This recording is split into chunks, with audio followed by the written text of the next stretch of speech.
की ओर निकल पड़े थे। वहां जाने के बाद उन्हें एक बहुत बड़ा भेड़िया के पंजे का निशान दिखता है, लेकिन इससे पहले कि वो कुछ समझ पाते, वो जाइंट भेड़िया इन पर हमला कर देता है और एक एक करके बर्क के सभी फोर्स को मार देता है। अब भेड़िए की हमले से बर्क भी काफी घबरा जाता है और अपनी दूसरी टीम जो हेलीकॉप्टर में थे उन्हें कहता है कि मुझे जल्दी यहाँ से निकालो। तभी वो दूसरी टीम हेलीकॉप्टर से भेड़िया पर गोली चलाने लगते हैं, लेकिन वो भेड़िया उस हेलीकॉप्टर पर जंप लगाकर अटैक कर देता है, जिससे वो हेलीकॉप्टर नीचे गिरकर ब्लास्ट हो जाता है। इसके बाद वो भेड़िया बर्क के पीछे आकर खड़ा हो जाता है। तभी बर्क समझ जाता है कि उसके पीछे वो भेड़िया खड़ा है, लेकिन जैसे ही वो भेड़िया पर हमला करता, वो उसे चबाकर कर मार डालता है। वहीं एनर्जीन कंपनी की CEO क्लेयर ये सब कुछ कैमरे से अपनी स्क्रीन पर देख रही होती है, जिससे उसे समझ आ जाता है कि वो अपने सारे सैंपल्स खो चुकी है, लेकिन उसे किसी भी हालत में इन तीनों जानवरों के DNA सैंपल चाहिए। वो अपने भाई को बताती है कि जब हमने इस खास DNA को बनाया था तो हमने इस DNS के अंदर कुछ ऐसे चेंजेस किए थे जिससे रेडियो की लो फ्रीक्वेंसी में इस DNS से बने हुए जानवर उसकी तरफ खींचे चले आएंगे, क्योंकि वो उस फ्रीक्वेंसी को बर्दाश्त नहीं कर पाएंगे और उसे बंद करना चाहेंगे। और अब हमें उन जानवरों को अपने पास बुलवाने के लिए रेडियो की लो फ्रीक्वेंसी को ऑन करना है। वहीं दूसरी तरफ डेविस और केट को दिखाया जाता है, जिन्हें पुलिस ने पकड़ लिया होता है। अब इन पुलिस वालों का एक हेड ऑफिसर होता है जिसका नाम है रसल, और रसल को लगता है कि इन दोनों ने मिलकर जॉर्ज के साथ कुछ एक्सपेरिमेंट किया, जिस वजह से वो बदल गया।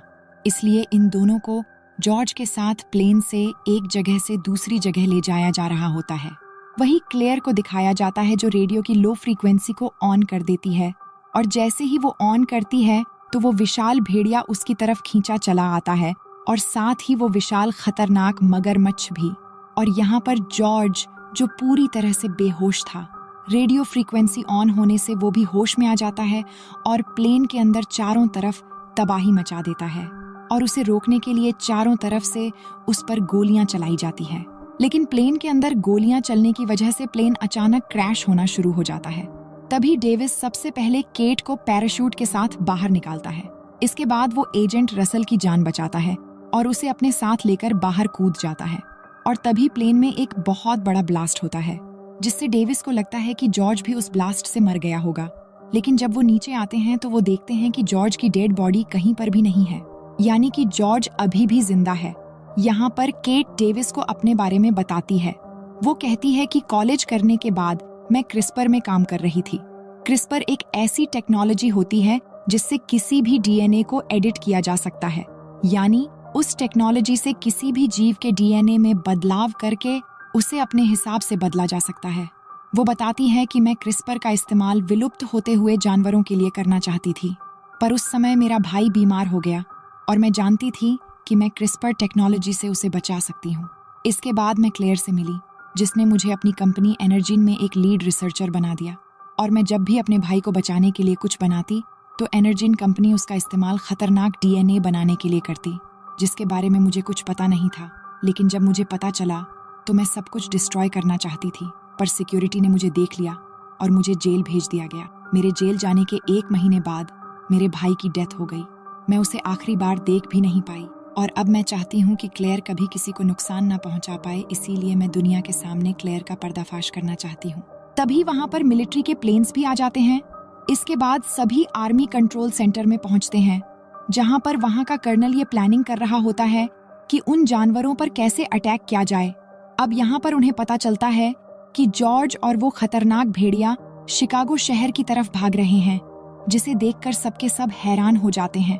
तभी केट इन्हें बताती है कि जब मैं एनर्जीन कंपनी में जॉब करती थी तो हम चमगादड़ के DNA पर काम कर रहे थे, और शायद क्लेयर को उसमें कामयाबी मिल गई है, जिसकी मदद से वो इन जानवरों की तरफ कोई खास फ्रीक्वेंसी भेज रही है, और ये जानवर उसी फ्रीक्वेंसी को रोकने के लिए भाग रहे हैं।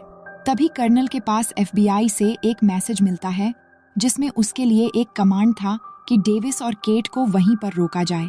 लेकिन यहाँ रसल कर्नल से रिक्वेस्ट करता है, पर कर्नल रसल की रिक्वेस्ट नहीं मानता और अपने सोल्जर्स से कहता है कि इन्हें इंटेरोगेशन रूम में ले जाओ।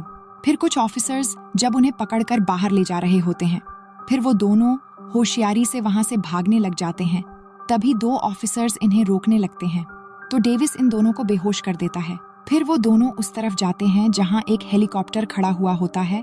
तभी वहाँ रसल आ जाता है और डेविस को लगता है कि वो उन्हें रोकने के लिए आया है, लेकिन यहाँ पर रसल उनका साथ देता है और कहता है कि ये आर्मी वाले कुछ भी नहीं समझते, इसीलिए हमें ही मिलकर कुछ करना होगा। तभी केट उसे कहती हैं कि क्लेयर कोई भी ऐसा हथियार नहीं बनाएगी जिसे वो कंट्रोल ना कर सके, इसीलिए एनर्जीन में इसका एंटीडोट जरूर होगा जो इन जानवरों को ठीक कर सकता है। अब रसल भी उनकी मदद करता है और फिर उन्हें हेलीकॉप्टर की चाबी देता है और कहता है कि एनर्जीन का पर्दाफाश करने के लिए मैं तुम्हारे साथ हूँ। फिर वो दोनों हेलीकॉप्टर लेकर शिकागो के लिए निकल जाते हैं। वही कर्नल गोरिल्ला और भेड़िया पर फायरिंग करवा रहा होता है, लेकिन उन्हें कुछ नहीं होता और वो सभी आर्मी पर हमला करके उन्हें मार रहे होते हैं। ये देखकर कर्नल शिकागो शहर को खाली करवाने के ऑर्डर दे देता है।